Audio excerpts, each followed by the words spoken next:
Почитувани гледачи, вие сте со регионалните вести на телевизија Кисиме Нада. Во нив ќе гледате. Мртовечки сандаци со лимен дел завршија во Русино. Полицијата истражува.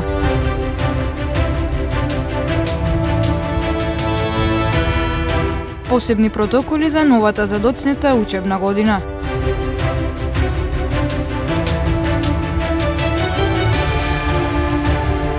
Над 460 интервенции во гасење на пожари во изминатите летни месеци.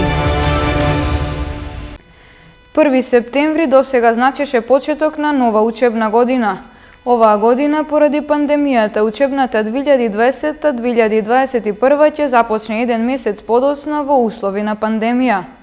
Комбинирана настава и за средношколците и основците од 4 до 9 оделение, ако училиштата докажат дека имаат услови за физичко присуство, е одлуката на надлежните. Новата учебна година може да почне со комбиниран модел и секаде каде што се исполнети условите од здравствените протоколи. Наставата ќе се реализира со физичко присуство во училиштата. Планот на Министерството за образование што го усвои денеска владата на својата прва седница се базира на потребата да се добијат максимални придобивки за учениците, вработените и пошироката заедница, а воедно да не дојде до ширење на COVID-19, рече на пресконференција министерката за образование и наука Мила Царовска. Ги повикувам општините, директорите на училиштата, наставниците, внимателно да ги разгледаат и да ги информираат родителите и децата за истиот. Во овој план, на кој се работеше многу долго време, како влада нудиме комбиниран модел на настава. Би сакала да напоменам дека на ваков начин на општините и училиштата им даваме можност да организираат онлайн настава во училиштата, каде не се исполнети условите предвидени по протоколот за физичко присуство на учениците во училиште. За успешна реализација на учењето на далечина, забрзано се работи на воспоставување на единствена национална онлайн платформа, која ќе ја презентираме многу скоро и на јавноста. Но сепак планот нуди опција за започнување на настава и со физичко присуство на учениците независно од возраста и оделението и независно дали се работи за основни и средни. Секаде каде што просторните услови на училиштето го дозволуваат тоа и е во согласно со условите пропишани во протоколот и епидемиолошката состојба во општината. Наставата ќе може да се започне со физичко присуство. За таа цел владата формираше комисија која ќе ја следи состојбата, ќе дава мислење и предлози до владата за да одредено училиште кое што ги исполнува или не ги исполнува условите може да започне со физичко присуство или неговото барање се одбива. Оваа година поради пандемијата учебната 2020-2021 ќе започне еден месец подоцна, односно на 1 октомври. Нема свадбени церемонии, нема судбоносно да. Пандемијата драстично го намали бројот на нови бракови во Гостивар. Од златарите и бутиците за свечена облека во градот велат дека не паметат толку лоша сезона каква што е годинава.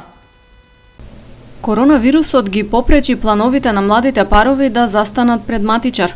Во Гостиварско драстично е намален бројот на новите бракови. Според податоците од Државниот завод за статистика, во април, мај и јуни во Гостивар се склучиле само 38, во Врапчиште 21, а во Маврово ростуше ниту еден нов брак. Споредено со лани истиот период има 3 до 4 пати помалку новоформирани брачни заедници.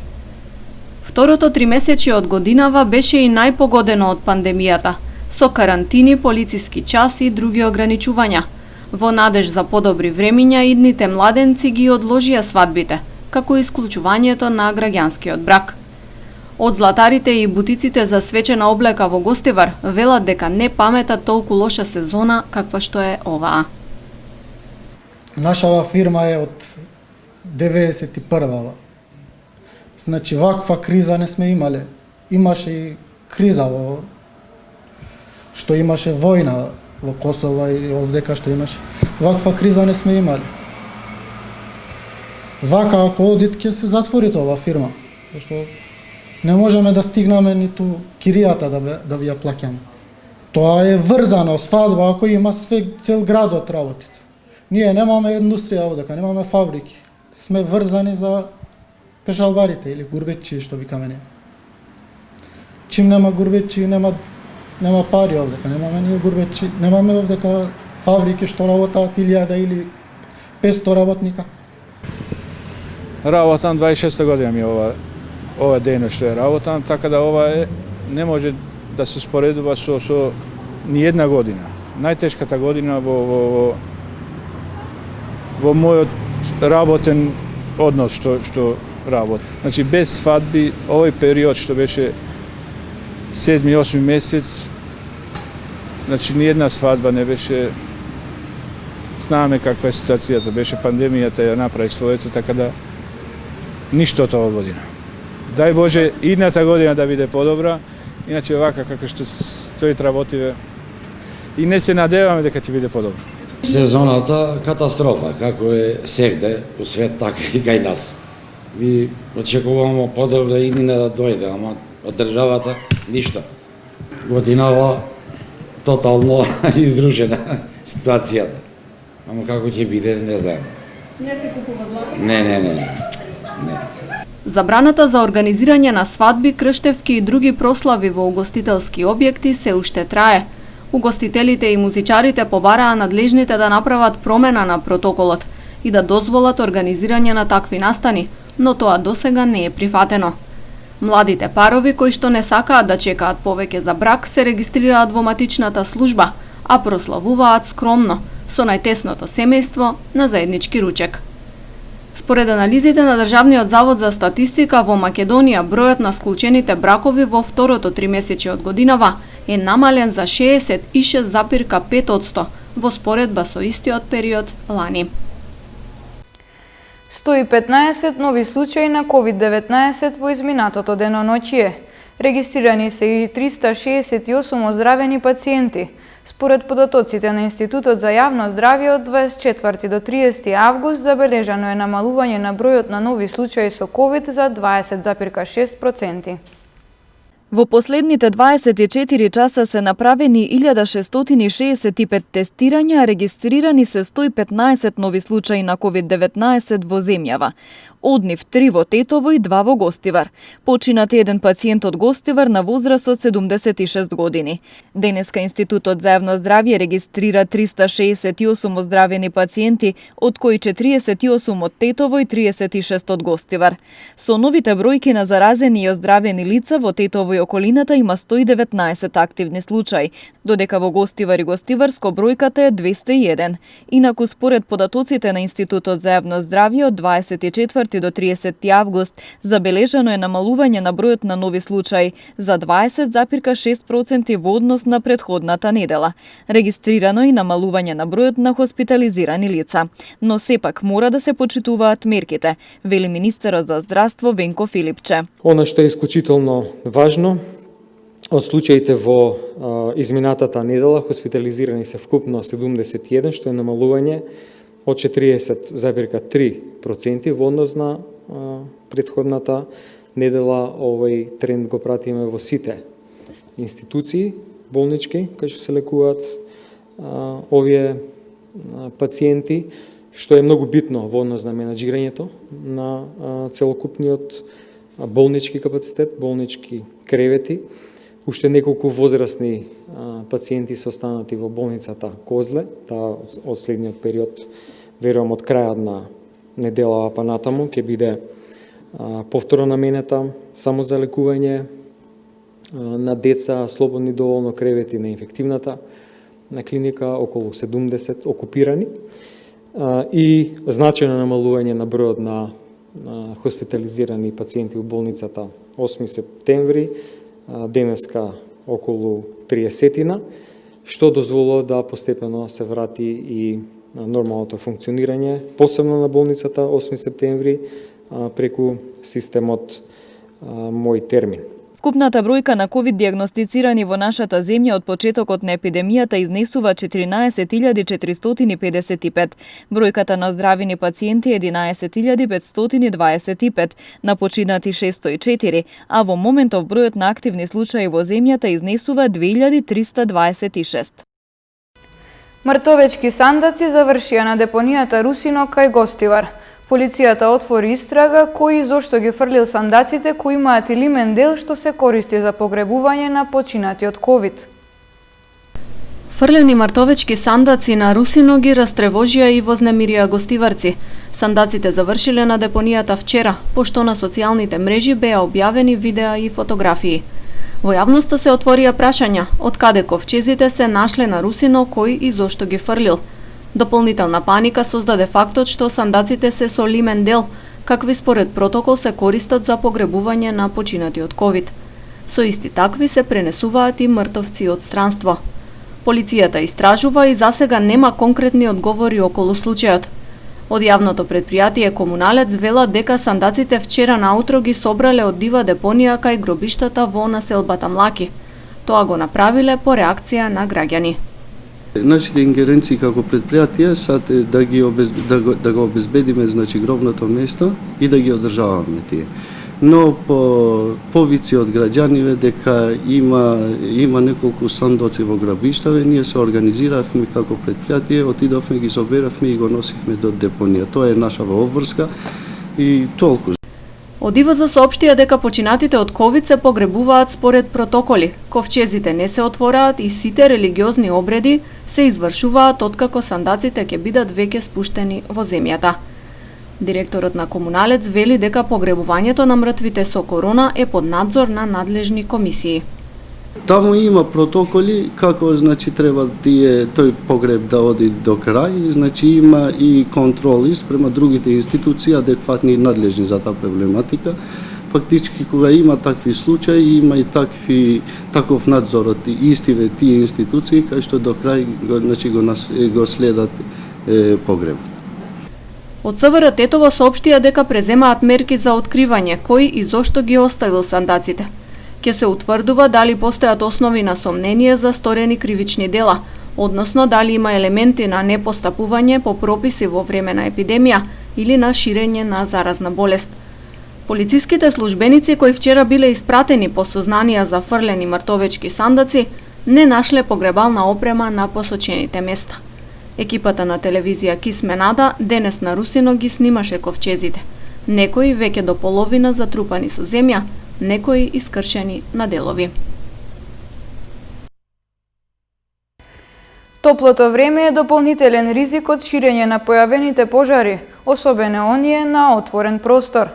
Територијалната противпожарна единица во изминатите летни месеци интервенирала над 460 пати. Повторно апелираат на внимателност кај граѓаните. Со топлите летни денови, честа појава се и пожарите, особено оние на отворени површини. Од територијалната противпожарна единица Тетово постојано упатуваат апели до граѓаните да бидат внимателни, особено во летниот период. Оттаму додаваат дека состојбата во Полошко засега е мирна, но досега имале над 460 интервенции во општина Тетово и 5 рурални општини. Пожарите, велат, многу често се јавуваат по жетвата. Понајвише сме имале појавени пожари, значи кај што сме интервенирале ние на пожари на отворен простор. Значи се знае дека и од порано ние од искуство, значи што го поседуваме и од поранешните години, секогаш за време на жетвата нашите земјоделци, за жал, несовесно или не внимавајќи, после жетвата, извршување на жетвата, значи завршување на жетвата, палат стрништа, од кои тие стрништа пожарот се шири на големо, биејќи температурите тука помагат, тогаш са тропикални температурите, се знае на нашата земја, и пожарите се шират, но земјоделците без да размислуваат дека секој пожар е опасен и може да донесе и многу несакани последици. Од територијалната противпожарна единица велат дека граѓаните треба да бидат предпазливи и одговорни и да бараат помош од нивните екипи со цел побрзо спречување на ширењето на пожарот. Молиме и апелираме да граѓаните да бидат совесни, свесни и да внимават, да бидат внимателни. Секој појавен пожар на отворен простор да не се зголеми, да го користат нашиот карактеристичен број телефонски што го имаме 193 за да идеме ние да побрзо да го локализираме и да го ликвидираме тој појавен пожар кај што ќе се појави. Од секторот за внатрешни работи Тетово пак уште еднаш информираа дека предизвикувањето на пожар представува и кривично дело за кое е предвидена и затворска казна, зависно од околностите и крајните последици. Следуваат деталите од билтенот на секторот за внатрешни работи Тетово. Во текот на изминатото деноноќие за неносење заштитни маски на вкупно 62 лица, од кои 48 од Тетово и 14 од Гостивар, изготвени им се прекршочни платни налози, согласно член 6 од соодветната владина уредба. Во овој период на 8 лица од Тетово и 34 од Гостивар, изготвени им се нови решенија за изолација од Државниот санитарен и здравствен инспекторат, а контроли им биле извршени на 183 лица од Тетово и 264 лица од Гостивар со вакви решенија и при тоа не било утврдено непочитување на решенијата. Вчера вечер околу 21 часот и 40 минути во близина на клучката за Тетовско камењане, полициски службеници на СВР Тетово лишиле од слобода 61 од ова село, кој од тераса на објект каде што престојувал со уште неколку лица, се сомничи дека со пиштол испукал неколку куршуми. Пиштолот C3 калибар 7,62 мм со рамка со 3 куршуми, кој го поседувал без дозвола, е фотодокументиран и одземен, а тој е задржан во полициската станица Тетово и по целосното расчистување и документирање на случајот ќе му биде изготвен соодветен поднесок. Вчера во 8 часот и 20 минути, 29 годишник од Радиовце во СВР Тетово пријавил дека во периодот помеѓу 30 и 31 август годинава засега непознати сторители од црквата Свети Атанасија во ова тетовско село одзеле парични средства. Извршен е увид и се преземаат мерки за откривање на сторителите и расчистување и документирање на случајот. Обвинение за тетовец кој напад на полициски службеници на 28 август во Лешок. Основното јавно обвинителство Тетово поднесе обвинителен предлог со предлог за продолжување на мерката притвор против тетовец за сторено кривично дело, напад врз службено лице при вршење работи на безбедноста, кој се случил на 28 август околу 1 часот и 30 минути во манастирскиот комплекс во Лешок. Нападот следел откако по настаната тепачка помеѓу посетители на манастирот, меѓу кои бил и осомничениот. Службените лица интервенирале со раздвојување на учесниците во тепачката и нивно приведување. Во тој момент осомничениот се дал во бегство, а по него тргнале полициските службеници. Откако го престигнале, осомничениот видно под дејство на алкохол продолжил да го нарушува јавниот ред и мир. Тој давал активен отпор при обидот да биде тргнат од местото на настанот за да се стави ситуацијата под контрола. При што ги навредувал полициските службеници, се заканувал, ги удирал и им нанел телесни повреди. Надлежен јавен обвинител од основното јавно обвинителство за гонење на организиран криминал и корупција донесе наредба за спроведување на истражна постапка против 3 лица, осомничени дека сториле кривично дело, терористичка организација и тероризам. Осомничените лица се на возраст од 22 до 28 години, претходно правосилно осудени кои издржале казна затвор за сторено кривично дело, учество во странска војска, полиција, паравоени или параполициски формации. Прво осомничениот во текот на 2019 година создал терористичка организација со основи на идеолошка матрица на терористичката организација ИСИС, на која подоцна се приклучиле други лица, меѓу кои двајцата осомничени. Обезбедувајќи финансиски средства, организаторот набавувал, односно купувал оружје, муниција и воена опрема, а припадниците биле во улога на логистичка поддршка. Во текот на вчерашниот ден спроведена е полициска акција на 4 локации во Куманово и во Скопје. При извршените претреси во дом и други простории кај осомничените е запленето поголемо количество на оружје, а тројцата осомничени се лишени од слобода. Осомничените ќе бидат изведени пред судија на претходна постапка при Основниот кривичен суд Скопје. Надлежниот обвинител до судија на претходна постапка ќе достави предлог за определување на мерка притвор за трите осомничени лица.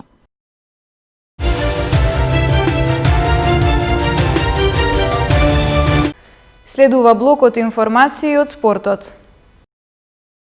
Женскиот фудбалски клуб Љуботен од Тетово на официјална пресконференција го представи новото раководство, како и новиот шеф на стручен штаб и 4 нови засилувања. Од клубот информираат дека раководството ќе биде истото како и во машкиот клуб, со што доаѓа до обединување на двете екипи. Новото раководство на управата сме ние 5 овде. Перо Ивановски, Дејан Савески, Ивица Богдановски и Владимир Серафимовски. Целиот товар на клубот од пронајаѓање на играчи, контакти на стари, ново членство, одеше преку нас 5. Беше многу тешко да се најде, да се изнајде, да се донесе нов кадар, но некако успеавме. Се надеваме дека тоа ќе биде доволно да обстанеме. Прво, оваа година да обстанеме во лигата, а амбициите за следната сезона се подруги. Покрај тоа што ќе направиме основата на клубот, играчки и како раководство, амбициите за наредната сезона се далеку поголеми. Тоа ги имаме како план и програма зацртано. Здраве Боже, ако успееме да атакуваме на шампионска позиција, значи една на прво место, со тоа што клубот би станал и преку тоа би имал излез во Европа. Инаку, ова раководство што е во моментов во клубот е истото што е и во машкиот фудбалски клуб, што значи дека во моментов станавме едно семејство. Нов шеф на стручниот штаб ќе биде Сузана Синадиновска, која ги потврди амбициите на раководството, а тоа се опстанок во тековната сезона. Синадиновска воедно и помошник тренер во репрезентацијата на Македонија до 19 години. Очекувањата ни се во моментот со новите засилувања да бидеме на средина на табела, што и мислам дека заслужуваме. Сепак и во младиот кадар, што е моментално на располагање, има девојчиња кои имаат квалитети и можат да задоволат за потребите на женскиот фудбал во Македонија. Сепак се работи за дел од репрезентативки кои поминале, значи U17, U19, тука имаме и А репрезентативка. Раководството ги презентираше и новите засилувања. Нови играчи на ЖФК Љуботен се Дренуше Ајдини, Екзона Јашари, Кристина Николовска и Јулија Живич. Со оглед на тоа дека преодниот рок завршува на 6 септември, од раководството најавија нови засилувања во следниот период. Мило ми е што ќе бидам дел од овој клуб и најдовме некој заеднички јазик со управата и се надевам дека ќе се избориме за подобар пласман и моментално би останала тука, имам и собери со репрезентација. ЖФК Љуботен имаше лош старт на сезоната, откако најпрво загуби со 10:0 од топ гол во Битола, а потоа на домашен терен беше декласиран од АС Юнајтед со 13:0.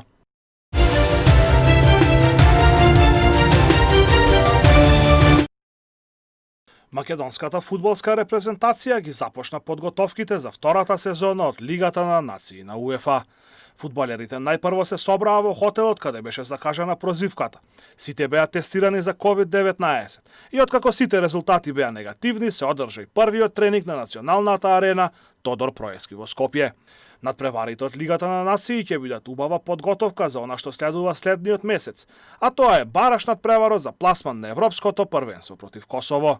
Очекувам наше максимално издание, без разлика на ситуацијата и на паузата што беше со COVID, без разлика на моменталната форма, кога се игра за дресот со државен грб, тогаш стално мора да се даде максимумот и не се сомневам дека така ќе биде и на овие два надпревари.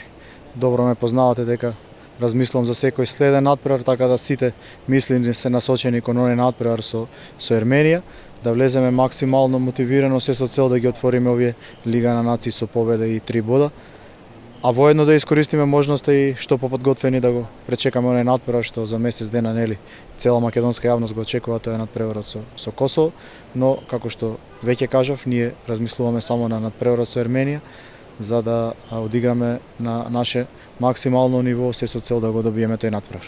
Фудбалската репрезентација на Македонија првиот надпревар во рамки на Лигата на нации ќе го одигра во сабота со почеток во 15 часот против Ерменија во Скопје. Потоа во вторник ќе следува гостување во Тбилиси против репрезентацијата на Грузија.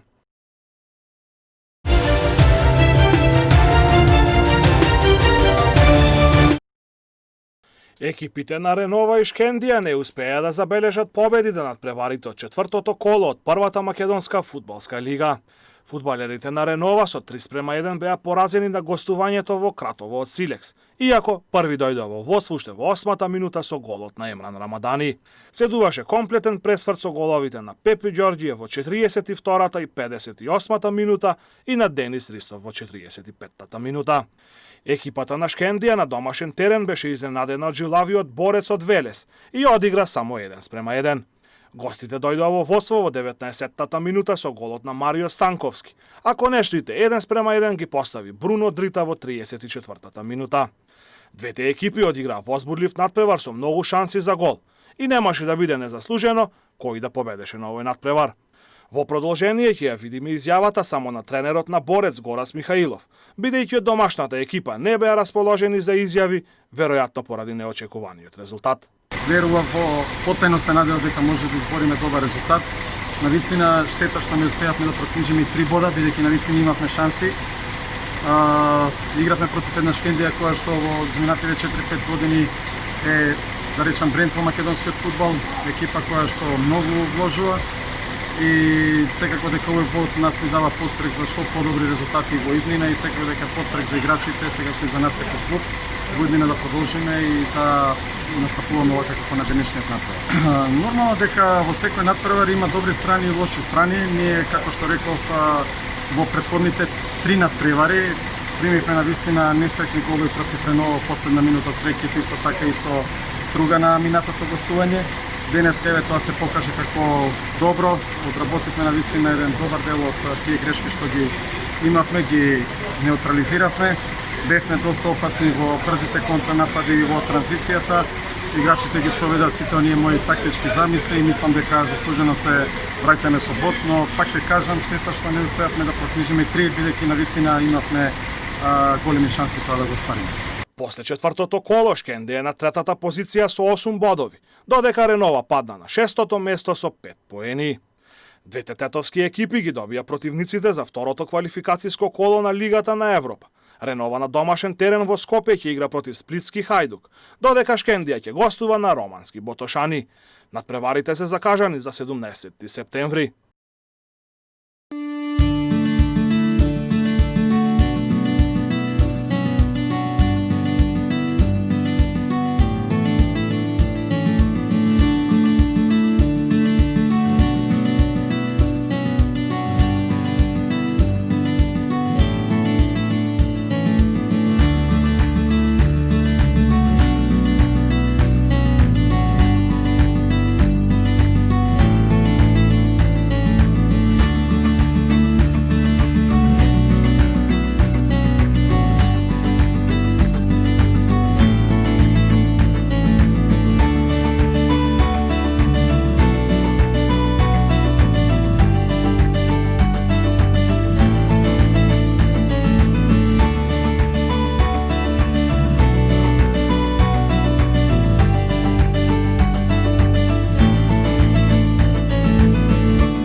Почитувани гледачи, тука е крајот на регионалните вести. Останете со програмата на Кисиме Нада. Пријатно!